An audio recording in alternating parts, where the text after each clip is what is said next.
जब आप रात को आसमान की तरफ देखते हैं तो आपको चांद सबसे ज्यादा रोशन दिखाई देता है। ये हमारा नेचुरल सैटेलाइट है। यहाँ पर रशिया, चाइना और अमेरिका के स्पेसक्राफ्ट ने लैंड किया।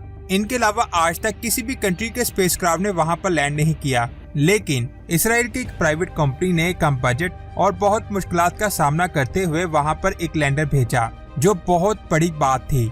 आखिर उन्होंने किन किन मुश्किलात का सामना किया और वहाँ पर लैंडर कैसे भेजा, यह अमेजिंग इन्फॉर्मेशन आप जानोगे आज के इस वीडियो में। वीडियो शुरू करने से पहले आपसे गुजारिश है कि अगर आपने हमारे चैनल को सब्सक्राइब नहीं किया तो जल्दी से सब्सक्राइब करने के साथ साथ हमारी वीडियोस को लाइक और शेयर जरूर करें। 1957 में रशिया ने सबसे पहले चांद पर सैटेलाइट को भेजा। उसके बाद नासा ने 1969 में इंसानों को चांद पर भेजा और फिर 2013 में चाइना ने चांद पर एक लैंडर को भेजा।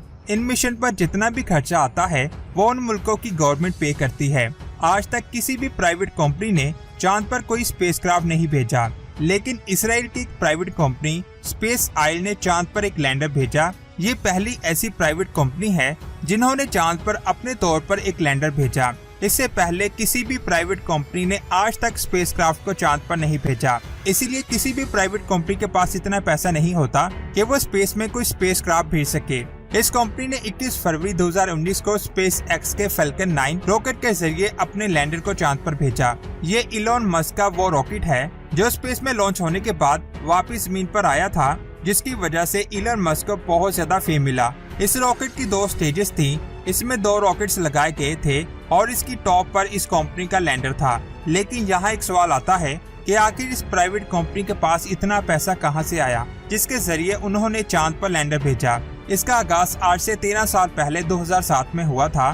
सितंबर 2007 को गूगल के सीईओ ने अनाउंस किया कि हम प्राइवेट कंपनीज को चैलेंज करते हैं कि वो एक स्पेसक्राफ्ट बनाकर चांद पर भेजे। जो भी ऐसा करेगा हम उसे $2 करोड़ देंगे, जो इस वक्त पाकिस्तानी 3.5 बिलियन रुपीस बनते हैं। ये बहुत बड़ी रकम थी जिसकी लालच में बहुत सारी कंपनीज ने इसमें पार्टिसिपेट किया और स्पेसक्राफ्ट बनाने की कोशिश की।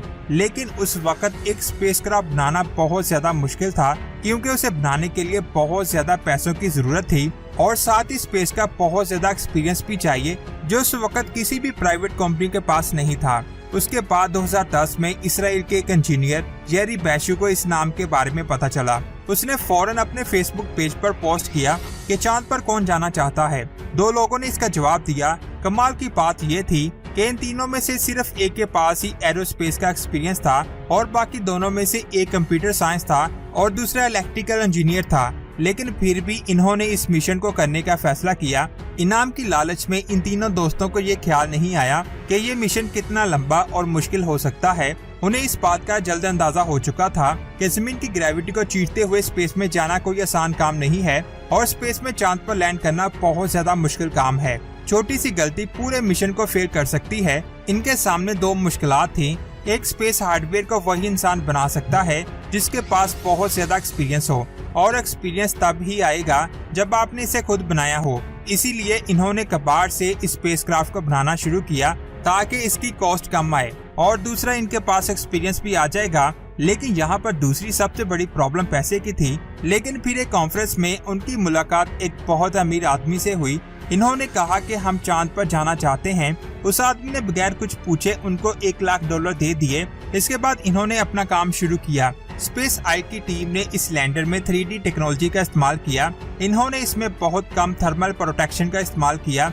नेविगेशन सिस्टम नहीं था और ना ही इसमें कोई बड़ा फ्यूल टैंक था, जिससे लैंडर को बनाने में बहुत कम खर्चा हुआ और इसका वजन भी बहुत कम था। पूरी टीम दिन रात मेहनत कर रही थी। कोई भी एक चीज फेल हुई तो पूरा मिशन फेल हो सकता था। जैसा कि मैंने आपको बताया कि इस लैंडर को फैल्कन 9 रॉकेट के जरिए लॉन्च किया जाना था। इस लैंडर के साथ यूएस एयर फोर्स की बहुत छोटी सैटेलाइट और इंडोनेशिया का एक कम्युनिकेशन सैटेलाइट भी जाएगा। फैल्कन 9 रॉकेट से इस लैंडर को चांद पर जाने के लिए बहुत कम ईंधन की जरूरत पड़ी। आज तक जितने भी रॉकेट स्पेस में गए वो स्पेसक्राफ्ट से अलग होने के बाद जाया हो जाते हैं, लेकिन फैल्कन 9 रॉकेट स्पेसक्राफ्ट से अलग होकर वापस जमीन पर आ गया था ताकि इसे दोबारा इस्तेमाल किया जा सके। लेकिन इनके सामने बहुत बड़ी परेशानी आ चुकी थी।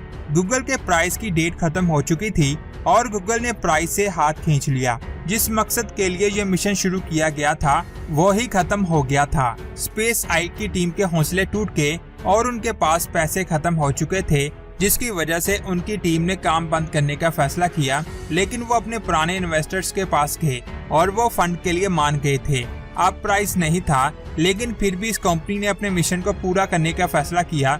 उनके लिए चांद पर लैंडर को उतारना ही एक प्राइस था। इसके बाद 2018 के लास्ट पर इस लैंडर का नाम रखा गया बेयरशीट। 8 सालों की मेहनत के बाद आखिरकार ये लैंडर रेडी हो चुका था, जो एक प्राइवेट कंपनी के लिए बहुत बड़ी बात थी। इस लैंडर को फ्लोरिडा में ले जाया गया। यहाँ पर इसे लॉन्च करना था। किसी भी स्पेसक्राफ्ट का सबसे मुश्किल हिस्सा होता है उसकी लॉन्चिंग, क्योंकि लॉन्चिंग के वक्त एक छोटी सी मिस्टेक भी 8 सालों की मेहनत को खत्म कर सकती थी। इसीलिए पूरी टीम ने ध्यान से काम किया। पूरी दुनिया की नजरें इस मिशन पर थी और फिर 21 फरवरी 2019 को फैल्कन 9 रॉकेट के जरिए इस लैंडर को लॉन्च किया गया।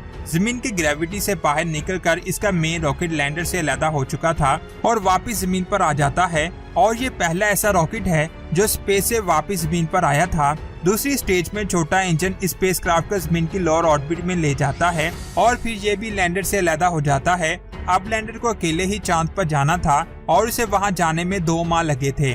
1969 में जब पहली बार इंसानों को चांद पर भेजा गया था, उस वक्त वो 4 दिनों के बाद वापस आ गए थे, लेकिन इस लैंडर को वहां जाने में 2 माह लगेंगे। आखिर ऐसा क्यों है? चांद पर सीधे जाने के लिए हमें बहुत बड़े रॉकेट और ईंधन की जरूरत होती है, जिससे हम बहुत जल्द चांद पर जा सकते हैं, लेकिन इसके लिए बहुत ज्यादा पैसों की जरूरत भी होती है, जो इस कंपनी के पास नहीं थे। इसीलिए इस लैंडर में बहुत छोटे फ्यूल टैंक लगाए गए हैं। इसकी रफ्तार को जमीन की ग्रेविटी की मदद से तेज किया गया। चांद हमारी जमीन से 3,85,000 किलोमीटर दूर है, लेकिन ये स्पेसक्राफ्ट जमीन के गिर्द कई बार ऑर्बिट करते हुए चांद पर जाएगा, जिसकी वजह से चांद का डिस्टेंस 40 लाख किलोमीटर हो जाएगा, जिसे ये स्पेसक्राफ्ट 2 माह में कंप्लीट करेगा। जमीन के गिर्द ऑर्बिट करने से इस लैंडर की रफ्तार तेज हो जाएगी और ये बहुत कम ईंधन के साथ चांद पर पहुंच गया। इसने उस वक्त हमारी जमीन की एक तस्वीर खींची, जिसे आप स्क्रीन पर दे सकते हैं। 4 अप्रैल को स्पेसक्राफ्ट को जमीन के ऑर्बिट से बाहर निकालकर चांद पर लैंड करवाना था। ये बहुत ही मुश्किल काम था, क्योंकि इस मिशन का सबसे मुश्किल काम चांद पर लैंड करना है। लैंडिंग से 1 किलोमीटर ऊपर ये स्पेसक्राफ्ट चांद पर क्रेटर की तस्वीरें खींचता है और इसकी मैग्नेटिक फील्ड की स्टडी करता है और साथ ही चांद की मैपिंग करता है, ताकि वो लैंड करने की सही लोकेशन ढूंढ सके। साइंसदान इसे उस जगह पर लैंड करवाना चाहते थे जहां पर ना ज्यादा गर्मी हो और ना ज्यादा सर्दी। एक वक्त ऐसा आता है जब चांद बहुत ज्यादा गर्म होता है और फिर अचानक से बहुत ठंडा हो जाता है। इसीलिए उन्होंने चांद पर बिल्कुल सुबह के वक्त लैंड करने का सोचा। उस वक्त ना ज्यादा गर्मी होती है और ना ज्यादा सर्दी, और जिस हिस्से में उन्होंने लैंडर को उतारना था वहाँ रात से दिन हो रहा था।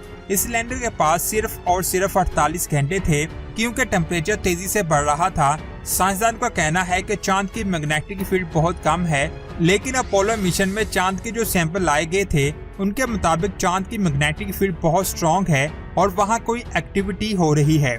इस लैंडर का मकसद मैग्नेटिक फील्ड के बारे में स्टडी करना है, ताकि हमें पता चल सके कि आखिर चांद पर क्या हो रहा है, जिससे हमें पता चलेगा कि चांद कैसे बना। जैसा कि मैंने आपको बताया कि चांद पर लैंड करना सबसे ज्यादा मुश्किल काम होता है, क्योंकि जब लैंडर चांद के करीब जाता है तो उसकी स्पीड बढ़ जाती है। अगर टीम ने उसकी स्पीड को कंट्रोल ना किया तो ये लैंडर चांद की सतह से टकराकर तबाह हो जाएगा। टीम ने लैंडिंग के अमल को शुरू किया और लैंडर आगे बढ़ने लगा। जैसे जैसे ये चांद की सतह के करीब जा रहा था, वो तस्वीरें खींच रहा था और इसकी स्पीड तेज होती जा रही थी, और इसे कंट्रोल करने के लिए लैंडर के रॉकेट को ऑन किया गया ताकि स्पीड कम हो सके, लेकिन स्पीड कम होने की बजाय बढ़ गई। सभी साइंसदानों की धड़कनें तेज हो गईं और चांद की सतह से 500 मीटर दूर इस लैंडर से सिग्नल आना बंद हो गए, जिसके बाद ये मिशन फेल हो जाता है, क्योंकि स्पीड ज्यादा होने की वजह से ये लैंडर सतह से टकराकर तबाह हो गया था और 8 सालों की मेहनत 1 सेकंड में जाया हो गई। क्योंकि ये पहला ऐसा स्पेसक्राफ्ट था जो किसी प्राइवेट कंपनी ने भेजा था, जो वाकई में बहुत बड़ी बात थी, लेकिन चांद के इतने करीब जाने पर वो खत्म हो गया। तो दोस्तों, ये था इसराइल का चांद पर मिशन, जिसको मैंने बहुत ही डिटेल से एक्सप्लेन किया। आपको कैसे लगा नीचे कमेंट्स करके जरूर बताएं। वीडियो अच्छी लगी तो लाइक तो करना बनता है और इसे अपने दोस्तों के साथ जरूर शेयर करें। और दोस्तों, इसके बाद एक और डॉक्यूमेंट्री आने वाली है जो इससे भी कई गुना ज्यादा जबरदस्त है। अगर आप वो देखना चाहते हैं तो हमारे चैनल स्पेस वर्ल्ड को सब्सक्राइब करके बेल आइकन को प्रेस करें। अपना बहुत सारा ख्याल रखें। अल्लाह हाफिज।